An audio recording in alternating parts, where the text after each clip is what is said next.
নমস্কাৰ। আজি আকৌ মই শ্ৰী ভাস্কৰ কুমাৰ শৰ্মা অধিবক্তা গুৱাহাটী উচ্চ ন্যায়ালয় আপোনালোকৰ সন্মুখত উপস্থিত হৈছোঁ আইনৰ এটা বিষয়বস্তু লৈ। এই আইনৰ বিষয়বস্তুলৈ যোৱাৰ আগতে মোৰ যিসকল নতুন দৰ্শক তেওঁলোকক মই অনুৰোধ কৰি মোৰ চেনেলটো যাতে ছাবস্ক্ৰাইব কৰি লয়, লাইক কৰে, শ্বেয়াৰ কৰে আৰু কমেণ্ট কৰে। আৰু যিসকল ব্যক্তিয়ে অলৰেডি লাইক, শ্বেয়াৰ, কমেণ্ট আৰু ছাবস্ক্ৰাইব কৰিছে তেওঁলোকক মই আন্তৰিক ধন্যবাদ জনাইছোঁ। আৰু যিসকল ব্যক্তি বা লোকে মোৰ এই আইনৰ ভিডিঅ'সমূহ চাই অলপ হ'লেও কিবা এটা জানিবলৈ সক্ষম হৈছে বা লাভৱান হৈছে তেওঁলোকে নিশ্চয়কৈ মোৰ চেনেলটো ছাবস্ক্ৰাইব কৰি ল'ব বুলি মই আশাবাদী, লগতে লাইক, শ্বেয়াৰ আৰু কমেণ্ট কৰিব বুলিও মই আশাবাদী। আৰু এটা মই অনুৰোধ জনাম, যিসকল ব্যক্তি বা লোকে মোৰ এই ভিডিঅ'সমূহ চাই তেওঁলোকে যাতে এই ভিডিঅ'সমূহ শেষলৈকে চায়, আধাতে স্কিপ কৰি অথবা সমাপ্ত কৰি যাতে নাচায়। কাৰণ আইনৰ বিষয়বস্তুবিলাক জটিল আৰু আওপকীয়া। যদি আপুনি স্কিপ কৰি চায় বা আধাতে সমাপ্ত কৰি চায় বিষয়বস্তুটো বুজাই পোৱাত অলপ হয়তো জটিল হ'ব পাৰে বা কঠিন হ'ব পাৰে। সেইকাৰণে এই অনুৰোধটো মই জনাইছোঁ। এতিয়া আহিছোঁ আজিৰ বিষয়বস্তুলৈ। আজিৰ বিষয়বস্তুটো হৈছে অৰ্গেনাইজ ক্ৰাইম। অৰ্গেনাইজ ক্ৰাইমৰ বিষয়ে অলৰেডি মই এটা ভিডিঅ'ত আলোচনা কৰিছোঁ। আজি অৰ্গেনাইজ ক্ৰাইমৰ এটা অন্য বিষয়লৈ আহিব বিচাৰিছোঁ। ক্ৰাইমটো অৰ্গেনাইজ ক্ৰাইমেই হয়। আগৰ ভিডিঅ'ত মই অৰ্গেনাইজ ক্ৰাইমৰ বিষয়ে কৈছিলোঁ, য'ত মই কৈছিলোঁ যে অৰ্গেনাইজ ক্ৰাইম কৰিবলৈ যাওঁতে যিসকল ব্যক্তিয়ে অৰ্গেনাইজ ক্ৰাইমৰ লগত ইনভলভ থাকে আৰু তেনেকুৱা জাতীয় অৰ্গেনাইজ ক্ৰাইমসমূহ কৰে, তেতিয়াহ'লে সেই ক্ৰাইমটো কৰিবলৈ যাওঁতে যদি কোনোবা ব্যক্তিৰ মৃত্যু হয় তেতিয়াহ'লে তেওঁৰ পানিছমেণ্ট কিমান হ'ব পাৰে আৰু অৰ্গেনাইজ ক্ৰাইমৰ ডিক্সনেৰী মিনিংটো কি আৰু আইনত ইয়াৰ বিষয়ে কি কোৱা আছে, এই বিষয়ে মই আলোচনা কৰিছিলোঁ। আজি মই আলোচনা কৰিব বিচাৰিছোঁ অৰ্গেনাইজ ক্ৰাইম সংঘটিত হোৱাটো এটা অন্য বিষয়। সংঘটিত কৰিবলৈ যাওঁতে এজন ব্যক্তিৰ মৃত্যু হৈছে তেতিয়া পানিছমেণ্টটো বিভিন্ন ধৰণৰ হ'ব পাৰে, অন্য ধৰণৰ হ'ব পাৰে। আৰু কেৱল অৰ্গেনাইজ ক্ৰাইমটো কৰিবলৈ যাওঁতে যদি এটেম্প কৰে, ষড়যন্ত্ৰ কৰে, এবেট কৰে অথবা knowingly facilitates the commission of an organized crime or otherwise engages in any act preparatory to an organized crime, অৰ্থাৎ কোনোবা ব্যক্তি অৰ্গেনাইজ ক্ৰাইমৰ লগত ইনভলভমেণ্ট আছে, তেওঁ অৰ্গেনাইজ ক্ৰাইমটো সংঘটিত কৰিবলৈ এটেম্প কৰিছে, হোৱা নাই, এটেম্প কৰিছে, ষড়যন্ত্ৰ কৰিছে, কাৰোবাৰ লগত আলোচনা বিলোচনা কৰিছে যে অৰ্গেনাইজ ক্ৰাইমটো সংঘটিত কৰিব লাগে, তেতিয়া কিন্তু পানিছমেণ্টটো অন্য ধৰণৰ হ'ব। কৰা নাই, তেওঁ ষড়যন্ত্ৰ কৰিছে, জানি শুনি ষড়যন্ত্ৰ কৰিছে, এবেট কৰিছে, অৰ্থাৎ এবেটৰ অৰ্থ হৈছে এচিষ্ট টু ডু ছামথিং ৰং in particular two commit a crime. কাৰোবাক আপুনি সহায় কৰিছে ক্ৰাইমটো কৰিবৰ কাৰণে, তাক এবেট কৰা বুলি কয়। ঠিক তেনেদৰে অৰ্গেনাইজ ক্ৰাইমৰ ক্ষেত্ৰতো আপুনি এটেম্প কৰিছে, এবেট কৰিছে আৰু ষড়যন্ত্ৰ কৰিছে, জানে আপুনি এইটো অৰ্গেনাইজ ক্ৰাইম বুলি, তেতিয়া কিন্তু এটেম্পহে কৰিছে, সংঘটিত হোৱা নাই এতিয়ালৈকে, তেতিয়া কিন্তু পানিছমেণ্টটো অলপ বেলেগ ধৰণৰ হ'ব পাৰে। সেই বিষয়ে মই আজি আলোচনা কৰিম। তাৰ আগতে মই আকৌ এবাৰ ক'ব বিচাৰিছোঁ যে অৰ্গেনাইজ ক্ৰাইম মানে কি। ডিক্সনেৰী মিনিংটো হৈছে criminal activities that are planned and controlled by powerful groups and carried out on a large scale.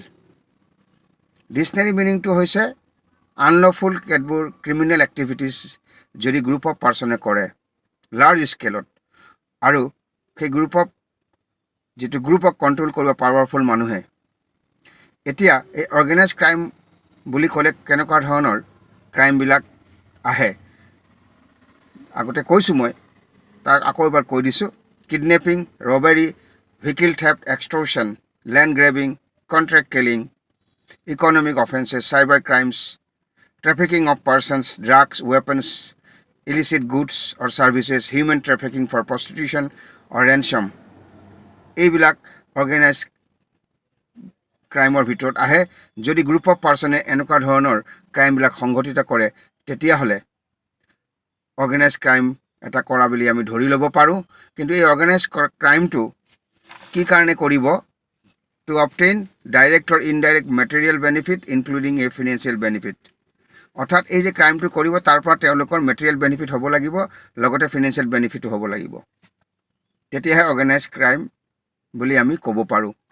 গতিকে এতিয়া যদি কোনোবা ব্যক্তিয়ে এই অৰ্গেনাইজ ক্ৰাইমৰ লগত ইনক্লুড হৈ থাকে, ইনভলভমেণ্ট থাকে, অৰ্থাৎ তেওঁ কোনো এটা গ্ৰুপৰ মেম্বাৰ হয়, অৰ্থাৎ চিণ্ডিকেটৰ মেম্বাৰ হয় আৰু চিণ্ডিকেটৰ হৈ কামটো কৰিছে, এই ক্ৰাইমসমূহ ইমপ্লিমেণ্ট কৰিছে, তেতিয়াহ'লে অৰ্গেনাইজ ক্ৰাইম কৰা বুলি ক'ব। কিন্তু যদি অৰ্গেনাইজ ক্ৰাইমটো কৰিবলৈ যাওঁতে কোনোবা ব্যক্তিৰ মৃত্যু হয়, তেতিয়াহ'লে পানিছমেণ্টটো মৃত্যুদণ্ড পৰ্যন্ত হ'ব পাৰে। পানিছমেণ্ট মৃত্যুদণ্ড পৰ্যন্ত হ'ব পাৰে আৰু জৰিমনা 10 লাখতকৈ কম হ'ব নোৱাৰে, যদি সেই সংগঠিত কৰিবলৈ যাতে কোনোবা ব্যক্তিৰ মৃত্যু হয়। কিন্তু আজিৰ বিষয়বস্তুটো হৈছে, যদি এটেম্প কৰিছে, ষড়যন্ত্ৰ কৰিছে, কিন্তু কৰা নাই, তেওঁ এটেম্প কৰিছে, ষড়যন্ত্ৰ কৰিছে অৰ্গেনাইজ ক্ৰাইমটো কৰিবলৈ যাওঁতে, তেতিয়াহ'লে পানিছমেণ্টটো অন্য ধৰণৰ হ'ব। তেতিয়া পানিছমেণ্ট হ'ব, অৰ্থাৎ যদি কোনোবা ব্যক্তিয়ে অৰ্গেনাইজ ক্ৰাইমটো সংগঠিত কৰিবলৈ এটেম্প এটা কৰিছে, কনস্পিৰেচি কৰিছে, ষড়যন্ত্ৰ কৰিছে আৰু এবেটছ অৰ্থাৎ কাৰোবাক এছিষ্ট কৰিছে আৰু knowingly facilitates the commission of an organise crime or otherwise engages in any act preparatory to an organise crime, তেতিয়াহ'লে এটেম্প কৰিছে, কনস্পিৰেচিয়ে কৰিছে, এতিয়ালৈকে ইমপ্লিমেণ্ট হোৱা নাই। তেতিয়াও যদি মানুহজনে প্ৰমাণ হয় যে তেওঁ এইটো অৰ্গেনাইজ ক্ৰাইমটো কৰিবলৈ তেওঁ এটেম্প কৰিছে, ষড়যন্ত্ৰ কৰিছে বা এবেট কৰিছে, কিন্তু ইমপ্লিমেণ্ট এতিয়াও হোৱা নাই, তেতিয়াও কিন্তু তেওঁৰ পানিছমেণ্ট হ'ব। তেতিয়াহ'লে তেওঁৰ পানিছমেণ্ট হ'ব কিমান? তেতিয়া পানিছমেণ্ট হ'ব, কাৰাবাস হ'ব, কিন্তু কাৰাবাস 5 বছৰতকৈ কম হ'ব নোৱাৰে, which may extend to imprisonment for life. কাৰাবাস হ'ব তেনেকুৱা ব্যক্তি যিজনে এটেম্প কৰিছে, এছিষ্ট কৰিছে আৰু এবেট কৰিছে অৰ্গেনাইজ ক্ৰাইমটো সংগঠিত হোৱাৰ ক্ষেত্ৰত। তেতিয়াহ'লে তেওঁৰ পানিছমেণ্ট কিমান হ'ব? তেওঁৰ কাৰাবাস 5 বছৰতকৈ কম হ'ব নোৱাৰে, কিন্তু মনত ৰাখিব, which may extend to life imprisonment, জীৱনৰ কাৰণে কাৰাবাস হ'ব পাৰে আৰু জৰিমনাও হ'ব পাৰে। জৰিমনা কিন্তু মনত ৰাখিব 5 লাখতকৈ কম হ'ব নোৱাৰে।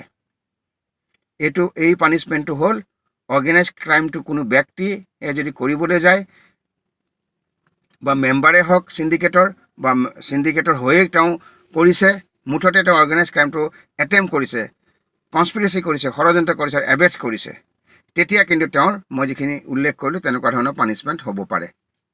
মনত ৰাখিব, দুটাৰ মাজত পাৰ্থক্য আছে। যদি অৰ্গেনাইজ ক্ৰাইমটো আপুনি কৰিবলৈ গৈছে, সংগঠিত কৰিছে, ইমপ্লিমেণ্ট কৰিছে, অলৰেডি হৈ গৈছে ক্ৰাইমটো, সেই ক্ৰাইমটো হোৱাৰ ক্ষেত্ৰত কৰিবলৈ যাওঁতে যদি কোনোবা মানুহৰ মৃত্যু হয়, তেতিয়াহ'লে আপোনাৰ পানিছমেণ্ট মৃত্যুদণ্ড পৰ্যন্ত হ'ব পাৰে আৰু জৰিমনা 10 লাখতকৈ কিন্তু কম হ'ব নোৱাৰে। কিন্তু এবেট কৰিলে আৰু এছিষ্ট কৰিলে বা এবেট কৰিলে বা এছিষ্ট কৰিলে বা কনস্পিৰেচি কৰিলে, এটেম্প কৰিছে কিন্তু হোৱাগৈও নাই, এটেম্পটহে কৰিছে, তেতিয়া কিন্তু তেওঁৰ পানিছমেণ্ট হ'ব পাৰে 5 বছৰতকৈ কম হ'ব নোৱাৰে, হুইচ মে 5 বছৰতকৈ তেওঁৰ কাৰাবাস কম হ'ব নোৱাৰে, which may extend to life imprisonment. আৰু তেওঁৰ যিটো ফাইন, সেই ফাইনটো 5 লাখতকৈ কম হ'ব নোৱাৰে এটেম্প কৰাৰ ক্ষেত্ৰত। মনত ৰাখিব। এই আলোচনাৰ পৰা আজি অলপ হ'লেও আপোনালোক লাভৱান হৈছে বুলি মই আশা ৰাখিছোঁ। অহা খণ্ডটিত আৰু এটা নতুন বিষয়বস্তু লৈ আপোনালোকৰ সন্মুখত মই উপস্থিত হ'ম। আজিলৈ ইমানতে সামৰণি মাৰিছোঁ আৰু মই শ্ৰী ভাস্কৰ কুমাৰ শৰ্মা অধিবক্তা, গুৱাহাটী উচ্চ ন্যায়ালয়, আজিলৈ বিদায় মাগিছোঁ। নমস্কাৰ।